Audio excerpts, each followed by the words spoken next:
MPSCच्या मुख्य परीक्षेच्या आत्ताच एक बॅच अप्रोच बॅच संपलेली आहे पण.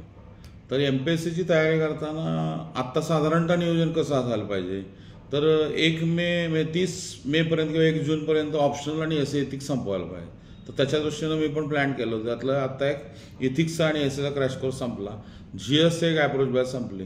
आता नवीन 6 मार्चपासनं ऑप्शनलचं 2-2.5 महिन्यामध्ये लिहून घ्यायचं, कारण त्यापेक्षा जास्त MPSCला आता वेळच नाही आहे. पण ज्यांना सिरियसली आता 25 करायचं आहे त्यांनी अभ्यासापेक्षा जास्त मेथॉलॉजीकडे जास्त लक्ष द्यायला पाहिजे आणि PYQवर काम करायला पाहिजे.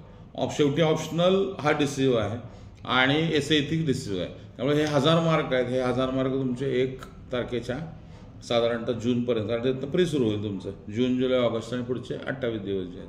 त्यामुळे मग आत्तापासूनच त्याच्याबरोबर तयारी करा. पण कमी वेळात जास्त आउटपुट कसं काढायचं याच्या दृष्टीनं एक मेथॉलॉजी म्हणून संपूर्णतः 2-2.5 महिन्यामध्ये ऑप्शनलचं सगळं रायटिंग करून घेणे. असे 3 ऑप्शनलच्या टेस्ट सिरीज 6 मार्चपासून सुरू करणार आहे. ज्याच्यामध्ये सोशॉलॉजी आहे, मुख्यतः पॉलिटिकल सायन्स आहे आणि हिस्ट्रीची टेस्ट सिरीज जी आहे.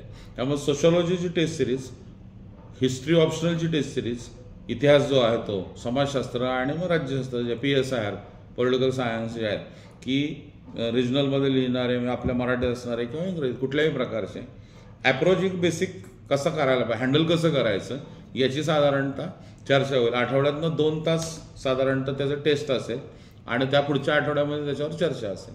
असं साधारणतः ते सगळं संपवायचं आहे. म्हणजे एक 2-2.5 महिन्यामध्ये, कारण त्यापेक्षा जास्त वेळच नाही आहे. त्यात आपण जास्त अडकलो तरी प्रॅक्टिकल राहून ते कसं करता येईल असे साधारणतः एक त्याची बॅच तयार केलेली आहे. पण ती 6 मार्चला आता सुरू होईल, ऑप्शनल ॲन्सर रायटिंग बॅच. त्यामुळे ऑप्शनलची ॲन्सर रायटिंग बॅच 6 मार्चला आपण MPSCसाठी खास विशेषता जी आहे त्याची सुरू केलेली आहे.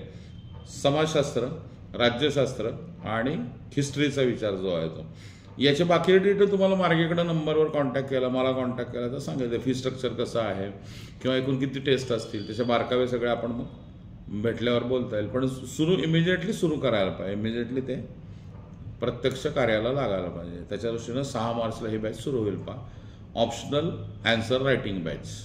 बाकीच्या गोष्टींसाठी तुम्ही मार्गेच्या नंबरवर संपर्क करा किंवा माझ्याकडे नंबरवर संपर्क करा.